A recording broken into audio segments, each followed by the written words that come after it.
इसको कहते हैं जबरदस्ती का आशीर्वाद।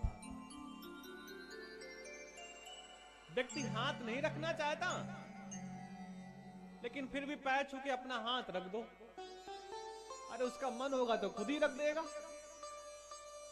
अब जबरदस्ती लेना है तो भैया समेटो। बार बार जब जिद की उसने तो एक फल दे दिया आत्मदेव ने, आत्मदेव को महात्मा ने, ये कह करके कि जा इसे अपनी पत्नी को खिला देना। ध्यान से समझिएगा, फल का मतलब आम केला संतरा नहीं। फल का मतलब एक उपाय बता दिया। फल का मतलब कुछ शब्द बता दिए। फल का मतलब मंत्र दे दिया। हम चाहते क्या है? फल ही तो चाहते हैं। नौकरी के बाद फल ही तो चाहते हैं। व्यापार के बाद फल ही तो चाहते हैं। तो फल का मतलब सेब चाहते हैं क्या?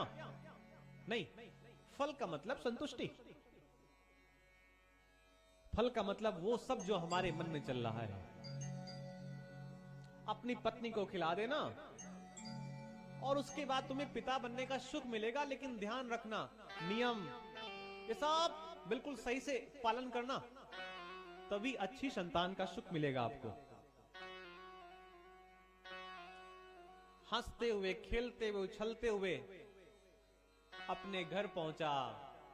अपनी पत्नी से कहा, इसको, इस फल को ग्रहण कर ले तो तुझे मां बनने का सुख मिलेगा और मुझे पिता बनने का। पत्नी ने कहा, अभी मैंने स्नान नहीं किया, थोड़ी देर बाद मैं ग्रहण कर लूंगी।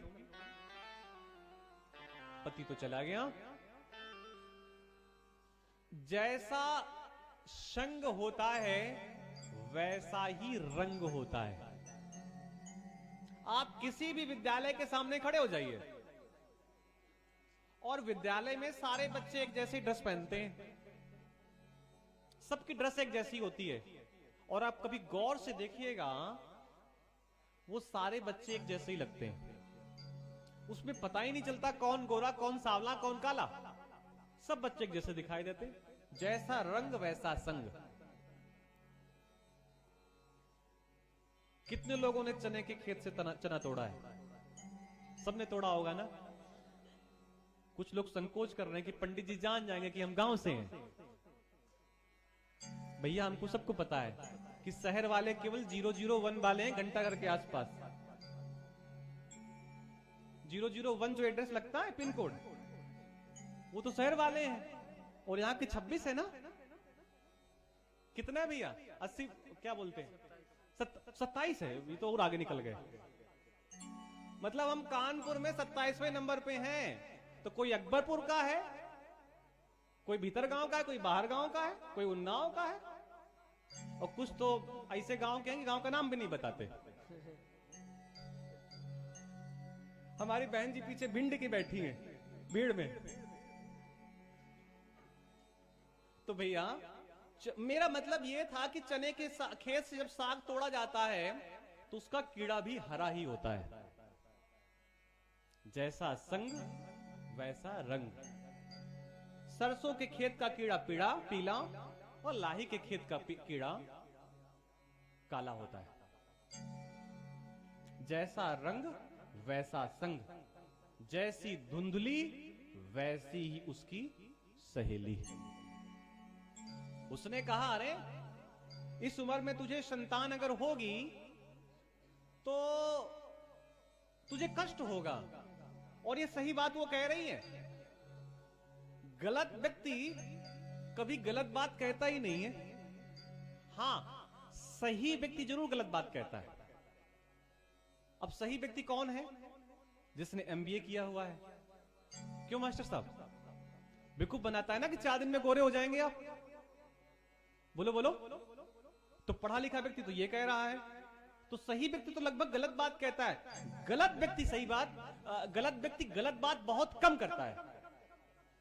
उसने पूरी कहानी बताई कि संतति होगी तो कष्ट होगा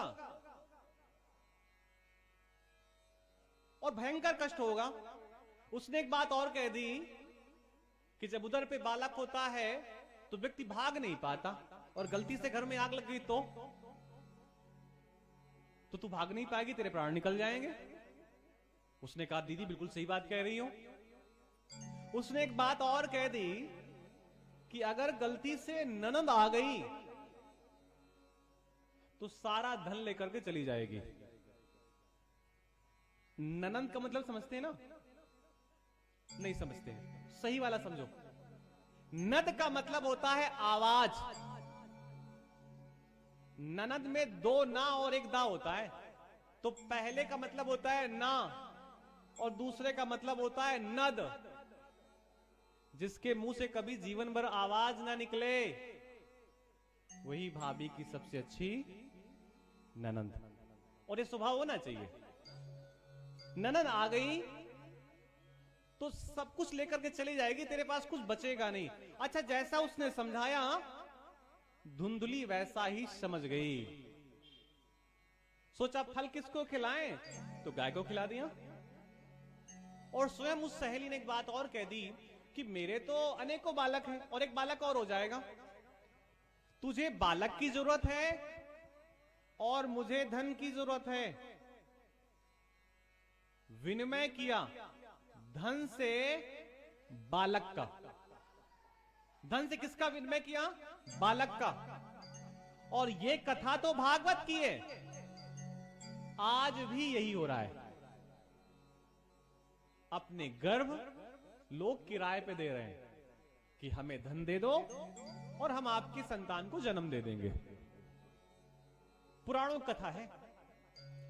नाटक करती रही 8, 9, 10 महीने तक अभिनय करती रही, अपने पति को बेवकूफ बनाती रही। एक दिन तो पति बाहर चला गया और वो सहेली ने अपना बालक धुंधली को पकड़ा दिया। नाम रखने का नंबर आया तो पहले गुरुजी लोग नाम रखते थे। भागवत कथा में सबने सुना होगा कि भगवान का नाम उनके गुरुजी ने रखा था। पहले घर के बूढ़े लोग नाम रखते थे, श्रेष्ठ लोग नाम रखते थे, और नाम बाद में रखे जाते थे जन्म के 12 दिन बाद, ताकि अच्छा सा नाम ढूंढ के रखा जाए। लेकिन आज प्रक्रियाएं उल्टी हो गई हैं। बालक अभी आया ही नहीं, 2, 3, 4, 5 नाम हो गए।